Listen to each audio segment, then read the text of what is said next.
축복합니다. 사랑하고 축복합니다. 사랑하고 축복합니다. 축복합니다. 네. 기도해 주셔서 또 잘 다녀왔고요. 어디 있든지 간에 또 하나님 나라의 확장을 위해서 힘쓰고 나아가는 것이 오늘 본문에 나와 있는 것처럼 제자의 삶을 사는 것이 23절에 나와 있는 것처럼 자기를 부인하고 날마다 십자가를 지고 나를 따를 것이니라. 어떻게 보면 참 그 성경에서 제일 부담스러운 구절 중에 하나죠. 주님을 따르고 나아감에 있어서 자기를 부인하는 거, 나 자신을 부인하는 게 인생 살면서 가장 힘든 거 아닐까요? 내가 있는데 내가 없는 것처럼 살아가요. 죄에 대해서도 죽은 사람은 반응하지 않잖아요. 그러니까 죄에 대해서도 살아있는데 그 죄에 대해서 죽은 사람처럼 반응하지 않는 그 모습을 이야기하고 있고, 어떤 상황이 펼쳐졌을 때에 우리의 본능은 판단이 들고 또 이런 거 아니야 저런 거 아니야 막 이렇게 생각들 때가 많이 있는데, 하지만은 하나님은 그것이 아니라 우리로 하여금 나 자신에 대해서 부인하는 거, 내 생각과 관점에 대해서 다 내려놓고. 근데 이게 힘든 이유는 우리가 생명이 있기 때문이에요. 물리적인 육체적인 그 생명이 있기 때문에, 생명이 있는 나는 그 육신의 생명대로 그렇게 살아왔기 때문에 그냥 보여지는 대로 들려지는 대로 판단하고 생각하면서 또 하고 싶은 건 하고 하기 싫은 것은 안 하려고 하고, 이런 패턴을 가지고 계속 살아온 것이 우리의 자아의 모습이거든요. 근데 주님을 따라가기 위해서는 나 자신에 대해서 내려놓을 것에 대해서 이야기합니다. 이 동물들도 사육할 때 고집이 세면은 자신의 고집을 먼저 꺾는 거, 또 자녀들이 어느 순간에 이제 성장의 단계가 가면은 이제 또 부모님의 생각과 자녀들의 생각이 이제 부딪힐 때가 많이 있잖아요. 또 어릴 때는 그때도 마찬가지로 본인 생각이 계속해서 옳다라고 생각하고 강하게 있으면 그 효과적인 합리적인 양육이 이루어질 수 없는 것과 이제 마찬가지입니다. 그래서 우리가 아무든지 나를 따라오려거든 주님의 제자라는 게 뭐 12제자처럼 크고 거창한 게 아니더라도 주님을 따르는 귀한 삶을 살기 위해서는 가장 중요한 것은 부인해야 되는 거. 결국 그리스도 예수 주님으로 인해서 우리 한 사람 한 사람의 삶의 모습, 우리의 육신이 주님으로 인해서 채워지는 그 귀한 삶을 살아갈 것에 대해서 말씀하고 있고요. 그래서 자기를 부인하고 그리고 날마다 제 십자가를 지고 따를 것이니라. 결국요, 자신을 부인하지 않으면 십자가를 질 수가 없어요. 나 자신을 부인하지 않으면 십자가를 질 수가 없습니다.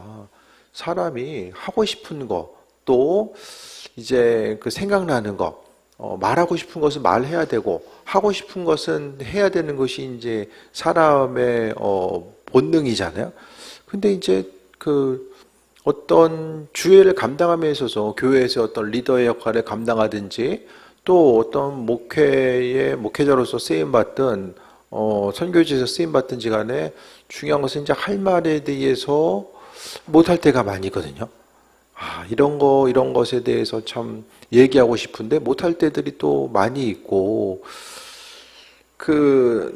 어쨌든 큰 것을 위해서 주님 원하시는 일들을 위해서 내 생각과 관점을 좀 내려놔야 될 때가 많이 있는 것이 좀 어려움이 아닐까라는 좀 생각을 해보게 됩니다.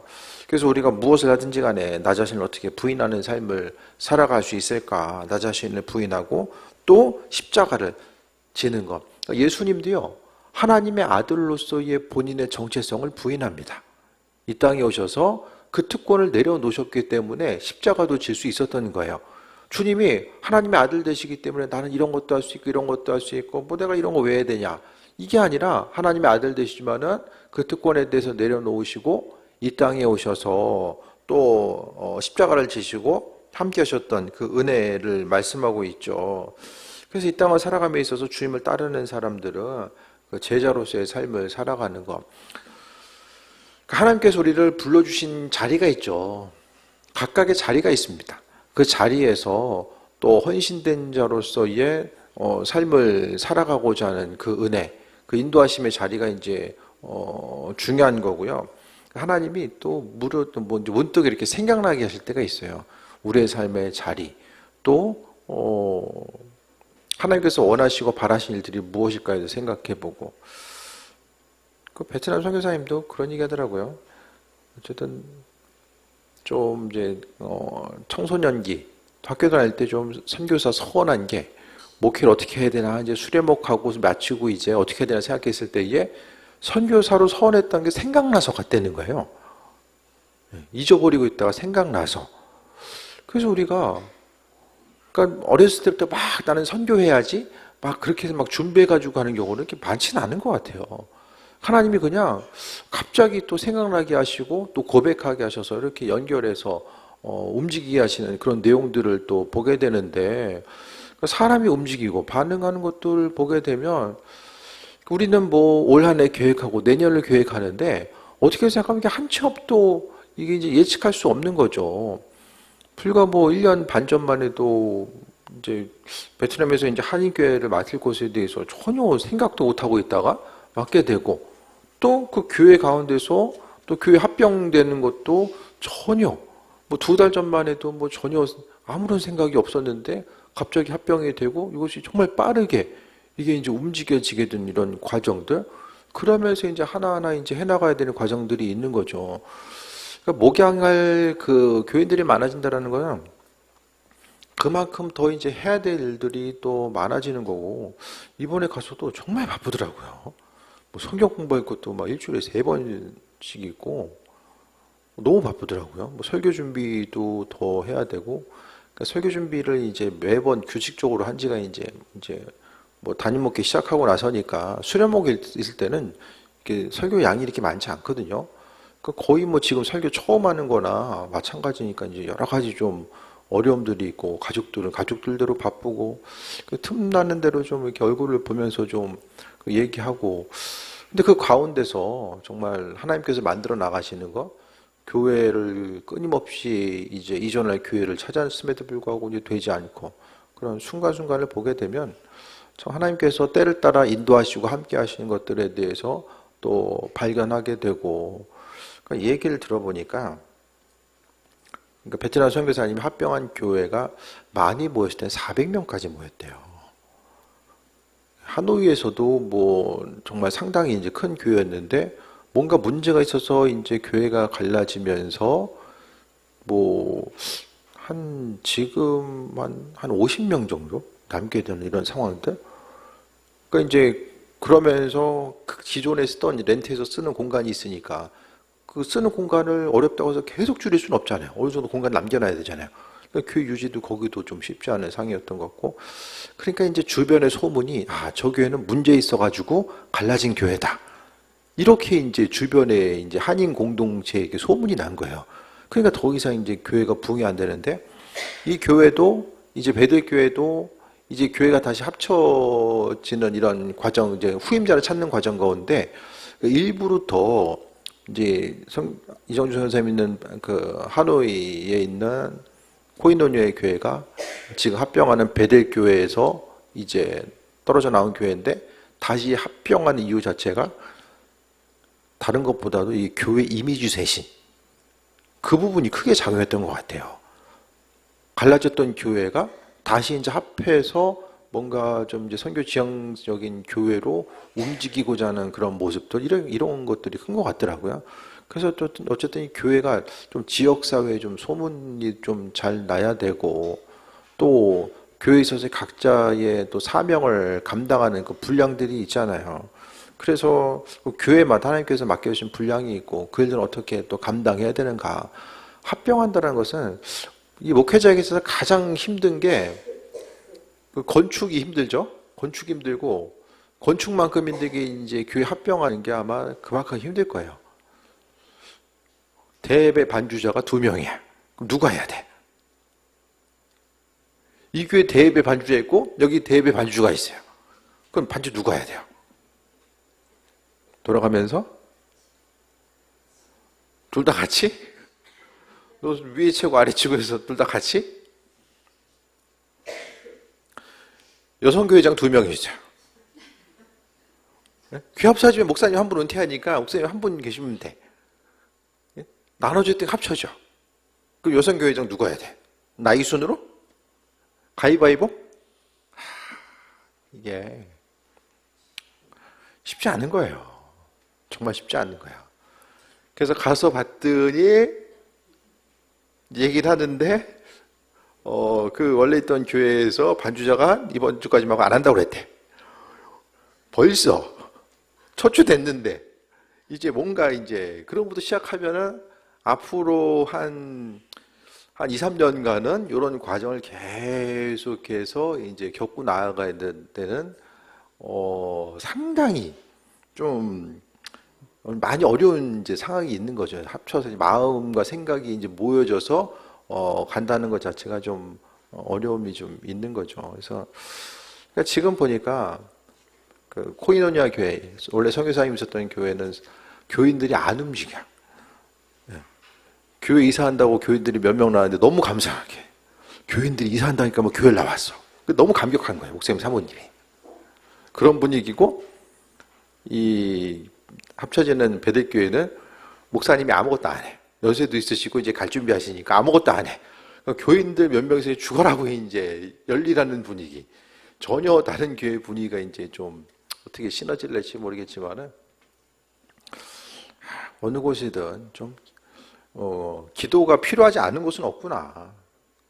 그래서 무엇보다도 좀 교회에서 기도해 준 것에 대해서 또 여러모로 또 선교사님이 좀 감사 얘기를 했고, 제가 월요일 날 교회에 있었어요. 그 교회 방문해서 이제 보니까 음향 시스템도 괜찮긴 한데 너무 오래됐어요. 너무 오래돼가지고 다 바꿔야 되는 상황이야. 그래서 이제 얘기를 해주면서 이제 스피커가 한 방향에 있는데 한쪽은 이쪽 보고 있고 한쪽은 이쪽 보고 있는 거예요. 여기는 2단으로 쌓여져 있고 뭔가 이상한 거예요. 그래서 이 우리 교회 좀 걸린 걸 보여주려고 CCTV 있잖아요. 누가 기도한지 하는지 다 보여. 네, 좀.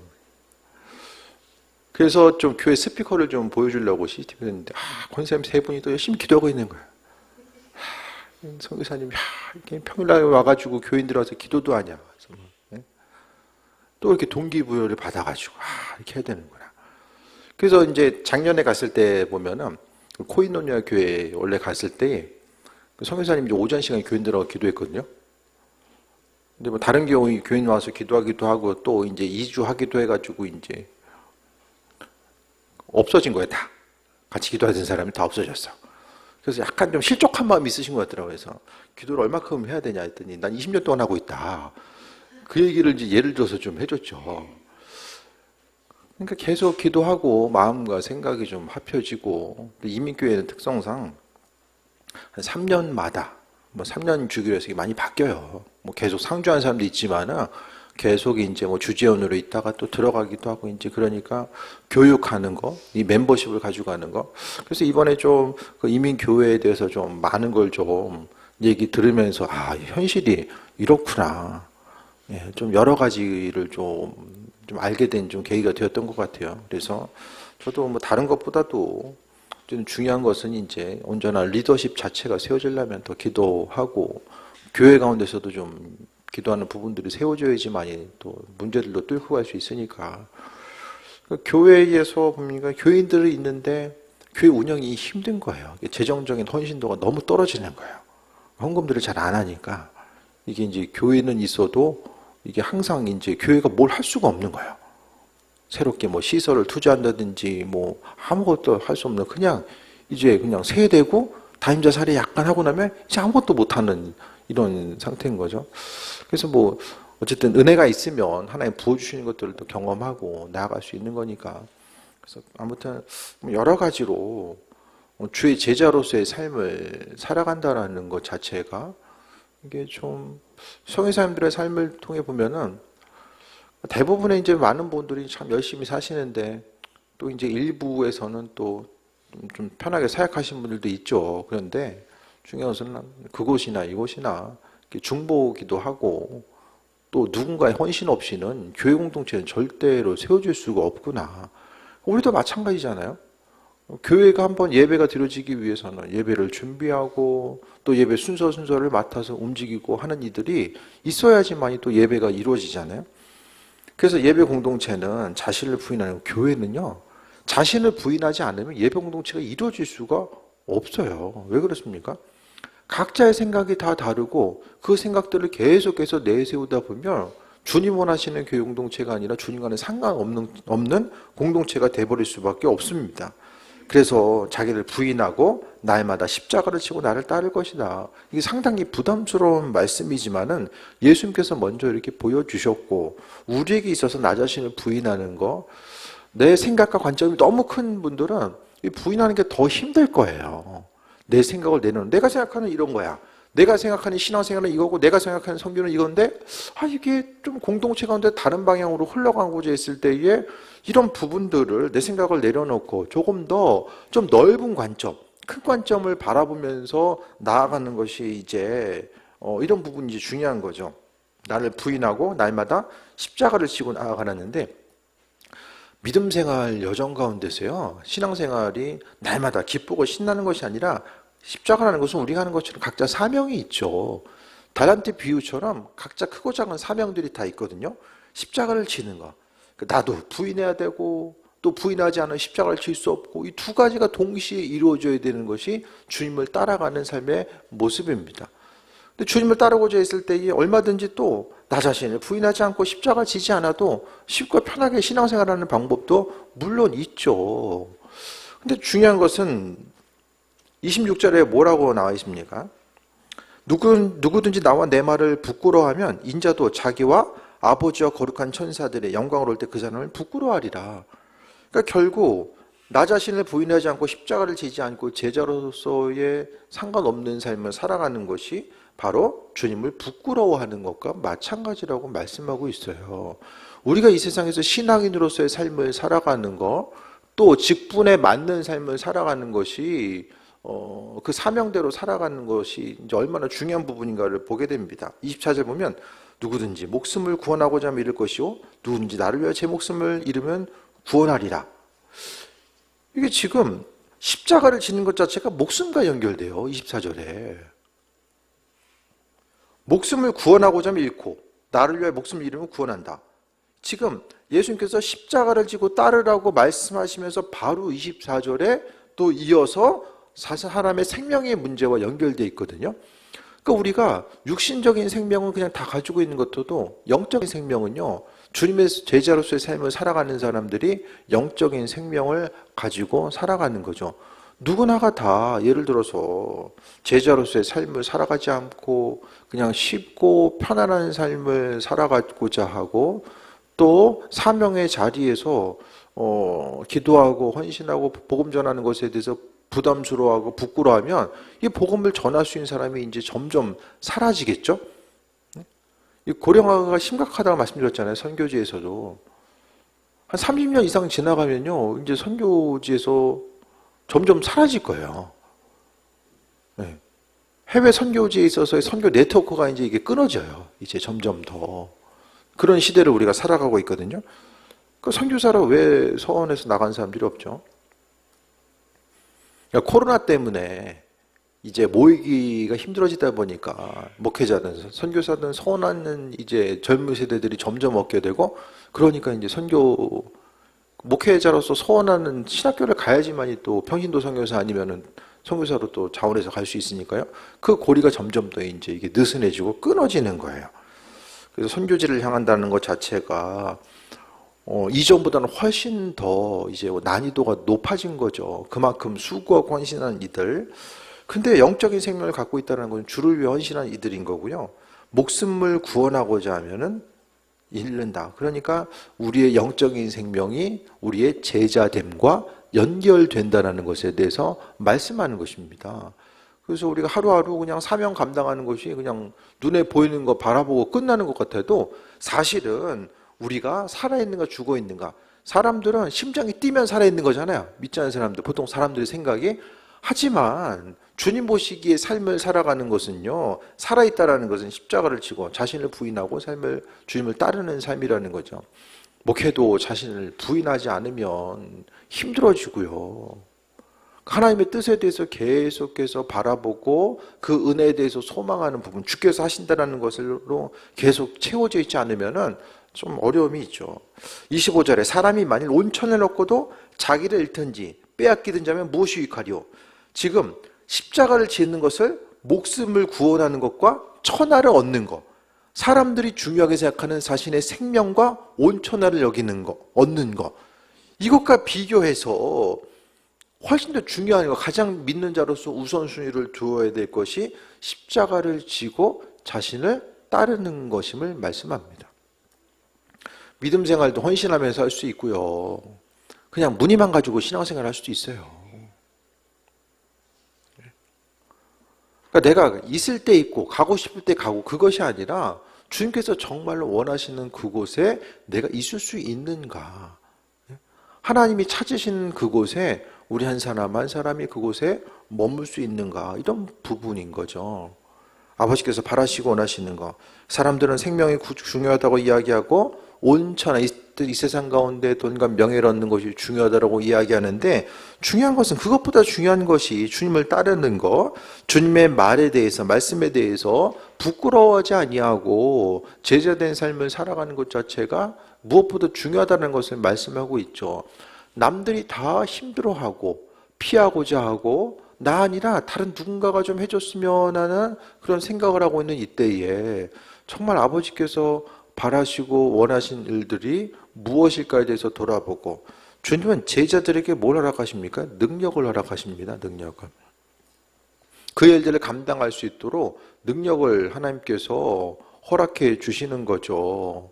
정말 주님 원하신 일들이 무엇일까에 대해서 돌아보고 또 그 은혜 가운데 삶을 살아가는 것. 성경은요, 십자가를 지는 건 나 자신을 비우면 비우고 나 자신을 부인하면 부인할수록 주님의 능력으로 채움받습니다. 우린 진공 상태가 아니라 주님의 능력으로 채워져요. 기도하고자 할 때도요, 계속해서 내가 생각하는 거 또 내 고집 가지고 계속 채워져 있으면 기도의 능력이 그 삶을 통해서 나타나질 않습니다. 오직 주님으로부터 내 자신이, 그러니까 기도하는 게 뭐예요? 말씀 보는 것도 결국 내 생각과 관점을 비워내는 것을 계속 하는 거잖아요. 그 작업을 통해서 주님의 생명이 내 마음속에 새겨지게 되고 그 은혜 가운데 충만한 삶을 살아가는 거예요. 그래서 하나님은 십자가를 지고자 하는 이들에게 그분의 은혜와 능력을 선물로서 허락하시고 이 시대 가운데서도요, 선교지를 향해서도 그분의 능력과 인도하심과 예비하심을 통해서 삶을 살아가는 거죠. 가끔 제가 브라질 선교사님 원준상 선교사님 말씀드리잖아요. 그분 영상이 이제 보면은 브라질이 이제 총기가 있고 멕시코도 마찬가지고 좀 총기 때문에 유명하잖아요.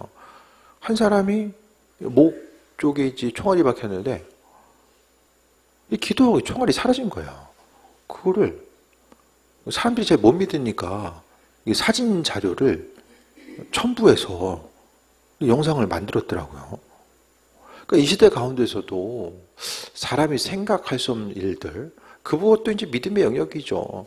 선교지는 선교지니까 또 하나님이 성령 충만한 건데 일하시는 부분들이 분명히 있을 거예요. 근데 이 시대 가운데서 우리가 제자로서의 삶을 살아가는 것 자체가 뭘까에 대해서 한번 더 돌아봐야 되고, 분명히 주님은요, 다시 오실 때가 있다라고 말씀하고 계세요. 주님은 하늘로 오신 그대로 다시 오시겠다라고 또 사도행전을 통해서 말씀하고 있잖아요. 본 그대로 다시 오신다. 그럴 때에 우리가 주님에 대해서 부끄러워하는 삶, 하나님의 이끄심과 인도하심에 대해서 생각하고 그분을 부끄러워하지 않는 삶, 온전한 삶, 주님의 뜻이 무엇일까에 대해서 분별하는 삶을 살아가는 거죠. 그랬을 때 나와 내와 부끄러워하면 인자도 자기 아버지와 거룩한 천사들이 영광으로 올 때, 아버지께서 영광으로 올 때, 아버지께서는 더 이상 재림하신 예수는 말구유에 초라하게 오시지 않고 하늘의 천사와 함께 영광 중에 임하신다고, 심판주로서 그분의 권위를 가지고 이 땅에 임하실 때가 올 텐데, 그때에 주님께서 우리를 보시고 잘했다 칭찬받는 사람이 돼야죠. 야, 내가 너 그렇게 가르쳤냐? 좀 부끄럽다. 주님이 자랑스럽게 여긴 한 사람이 있고요, 부끄럽게 여기는 사람이 있대요. 주님의 영광과는 상관없이 내가 위해 육신의 이익과 육신의 만족을 위해서 삶을 살아가는 거, 순간적인 육신의 이익과 만족을 살아가는 것, 그렇게 하다 보면 세상 사는 것이 좀 육신적으로 좀 더 편할 수는 있어요. 치열하게 믿음 생활한다는 건 뭘 이야기합니까? 계속 뭔가 인생 가운데 영적인 세계를 바라보면서 치열하게 뭔가를 좀 해내 나가야 되는 이런 순간들을 이야기하잖아요. 쉼을 얻기도 부족한 시간에 뭔가 주를 위해서 수고와 헌신해야 되는 모든 것들을 또 말씀하고 있고요.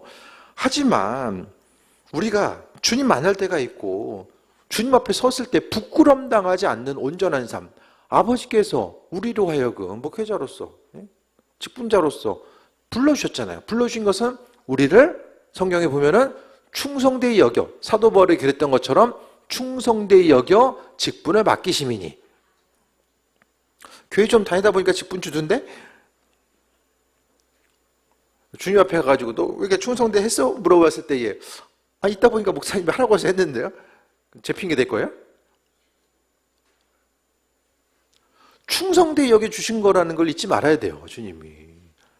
그 직분에 대해서 충성되이 여긴 것에 대해서 인식하고 받은 사람들은 그 귀하게 여기는 거죠. 귀하게. 어렵게 받은 만큼 아주 귀하게 여기는 거죠. 귀하게 여긴 만큼 그 직분의 값어치를 알고 나아가는 것이고, 그래서 부끄럼 당하지 아니하고 그래도 우리가 충성된 일꾼으로서의 온전한 삶을 살아가는 것이 얼마나 중요한가. 그래서 아버지께서 이 땅에 오실 때에 우리에게 제자된 삶, 결국 아무든지 나를 따르거든 자기를 부인하고, 자기를 부인한다는 게 뭘까요? 앞서 얘기했던 것처럼 나를 부인해야지만이 주께서 일하시죠. 그렇죠? 예수님이 계시록 3장에 보면은 문 밖에서 두드리고 계시는 우리 심령을, 내가 내 마음을 비우고 문을 열어드려야지만이 주님께서 내 안에 오셔서 그 일들을 행하시는 거죠. 우리가 우리의 방법대로 십자가를 질 수 있습니까? 우리가 십자가를 질 수 있는 존재입니까? 근본적으로? 예수님께서 말씀하신 제 십자가, 성경에서의 십자가가 뭔지는 아시잖아요. 사형의 도구, 가장 끔찍한 형벌, 저주의 대상. 누가 가족 중에 십자가형 받았어. 야, 저 집 저주 받았구나. 저주의 상징입니다. 그게 바로 십자가예요. 그러니까 십자가를 지고 나를 따르라 했을 때에 우리는 십자가 목걸이, 차에 달고 다니는 거.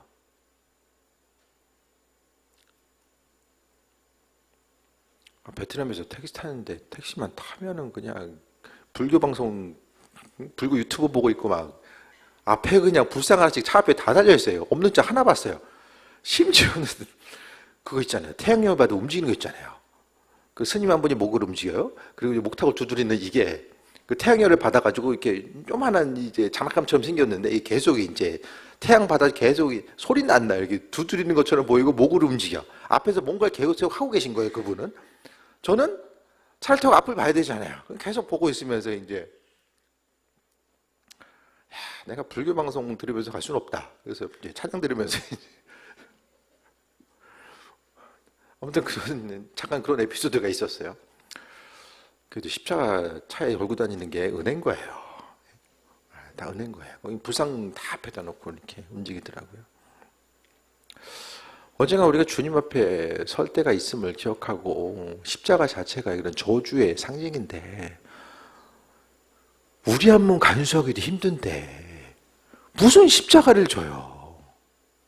주의 감당하는 것 자체가 얼마나 힘들어요. 우리 육신적인 한계가 있고 물리적인 한계가 있잖아요. 우리가 감당하는 것에 대해서 그걸 십자가라고 얘기하기도 사실 부끄럽잖아요. 그렇죠? 그 작은 것 하기도 힘든데 정말 주님께서 우리에게 원하시는 거, 그걸 행하는 것 자체가 나 자신을 부인하지 않으면 절단코 그걸 할 수가 없는 거예요.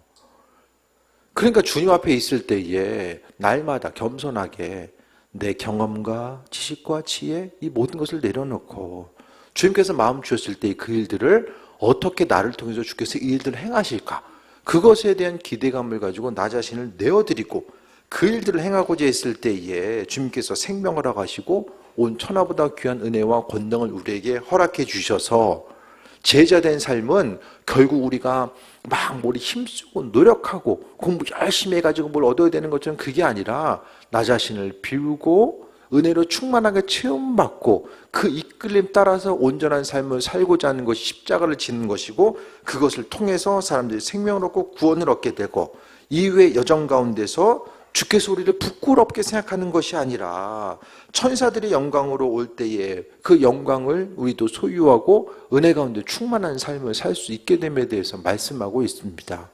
믿음의 여정 자체가요, 얼핏 보면 성경을 통해서 뭐 이렇게 하라는 것도 많고 하지 말라는 것도 많냐, 율법의 내용이 거의 1000개에 다다르고, 예?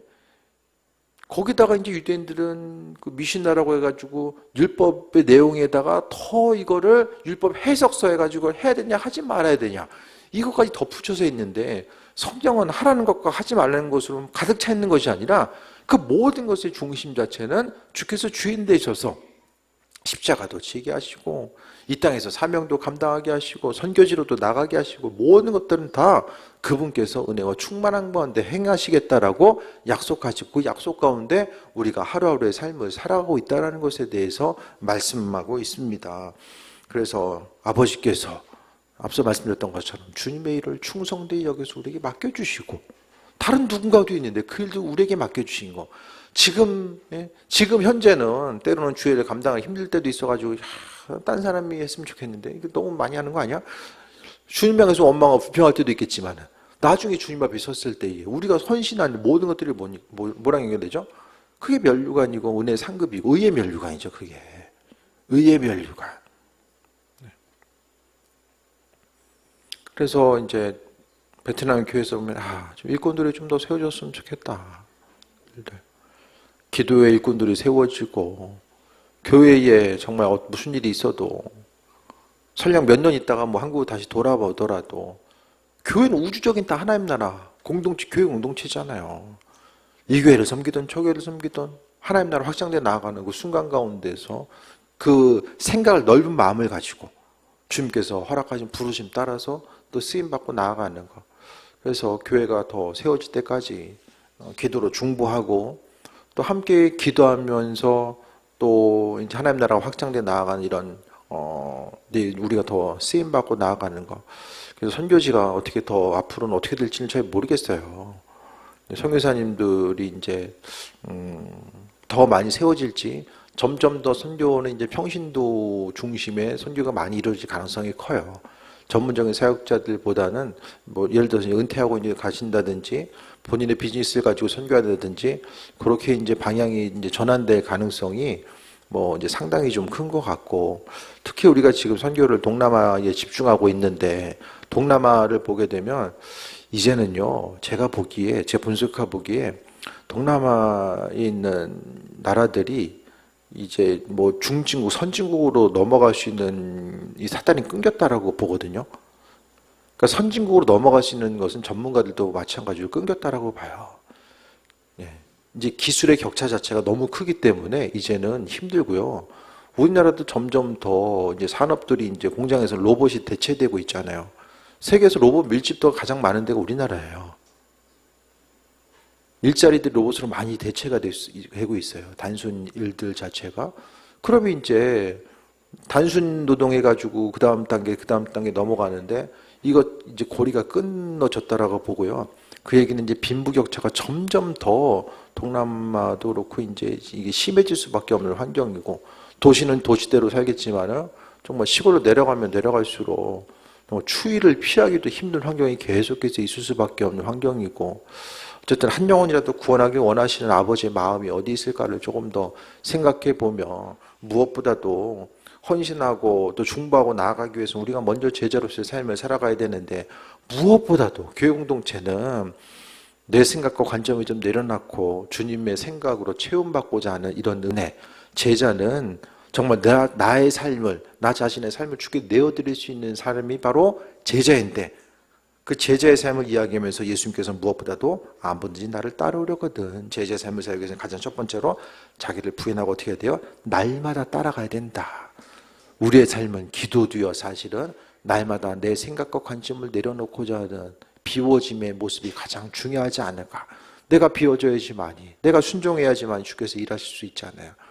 주께서 제자된 이들에게 은혜로 더해주시고 맡은 바 사명 감당할 수 있도록 아버지께서 아버지의 방법대로 채우실 줄 믿습니다.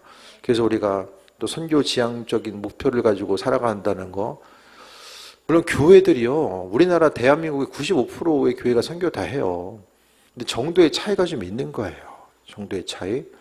얼마나 이제 더 많이 헌신하고 더 많은 분량을 하느냐, 그거 하지 못하는 차이지, 예수님께서 선교의 사명 감당하라고 했으니까 95%는 하는데, 그렇다고 한다면 우리에게 맡겨준 일들을 감당함에 있어서 앞으로는 교회와 선교지가 같이 커나가야 됩니다. 선교지가 커나가면서 교회가 함께 성장해 나가야지만이 가능하지, 일방적으로 이제 헌신하면서 이런 관계가 오래 갈 수가 없어요. 왜냐하면 국내 선교지, 국내에서도 또 성도님들이 성장해야지만이 수고하고 헌신하고 중보기도도 하고 물질로서 흘려보낼 수 있잖아요. 그러니까 이 일들을 위해서 또 하나님 원하신 일들이 무엇인지를 잘 감당하고, 또 선교지를 감당하기 위해서 기도하고 헌신함을 통해서 우리가 먼저 성장하고, 또 제자된 삶을 살아간다는 것이 뭘까를 더 돌아보고. 그러니까 우리는 지금 교회는 구월동에 있지만 구월동 혼자 그 내에서만 사역을 하는 게 아니잖아요. 선교 지향적인 교회는 세계를 품고 기도하는 것이고, 우리가 이곳에 있지만은 우리 교회는 혼자가 있는 것이 아니라 함께 연결돼서, 그게 아니면은 우리가 뭐 다른 곳을 향해서 중보하거나 마음과 생각을 넓히면서 우리가 가지고 있는 재정을 흘려보내고 이것저것을 할 여유가 그게 없잖아요. 그러니까 선교지 지향성을 가지고 있는 교회들은 무엇보다도, 교회는 이 공간적인 개념은 작지만은 이 교회 공동체라고 하는 하나님 나라의 교회라는 이런 관점을 가지고 생각한다면은 정말 교회가 작은 교회가 아니라 정말 주님 원하시는 선교 사명 감당하고 있는, 그 온전한 사명 감당하고 있는 교회 공동체로서 또 아버지께서 기뻐하시고, 또 제자로서의 삶을 살기 위해 수고하고 힘쓴 이들 주께서 하나님의 방법대로 채우시고 은혜로 함께할 줄 믿습니다. 모든 것이 다 주의 은혜임을 기억하며 아버지 기뻐하신 일에 마음에 중심 두시고, 또 제자로서의 삶, 주님의 제자로서의 삶이 부담스럽고 힘든 거, 억지로 막 뭘 해야 되는 것이 아니라 조금 내 생각과 관점을 내려놓고 아버지의 은혜로 체험받고, 또 맡은 바 사명 감당하며 승리하는 삶 살아가는, 또 귀한 사명 감당할 수 있는 또 우리 모습 될 수 있게 되길 주의 이름으로 축원드립니다. 기도하겠습니다. 아버지의 사랑에 감사드립니다. 주님, 우리에게 또 우리 충성되게 여겨주셔서 주님 우리에게 사명 맡겨주셨습니다. 주님 맡겨주신 사명 믿음으로 잘 감당하게 하시고, 또 하나님 나라 확장 위해서 기도할 때마다 주님 하늘문 열어주시고 내려 부어 주옵소서. 모든 것이 다 주님의 은혜입니다. 아버지께서 베풀으신 은혜와 사랑 앞에 날마다 감사하고 또 새해 먹고 나가길 원하는 역사해 주시며, 모든 것이 하나님의 은혜임을 고백하고 또 강건함 드릴 수 있도록 은혜 베풀어 주옵소서. 주님, 우리 자신의 비워져야 될 부분들 생각나게 하시고 주님 은혜로 날마다 채우시고 역사하여 주옵소서. 예수님의 이름으로 기도드립니다. 아멘.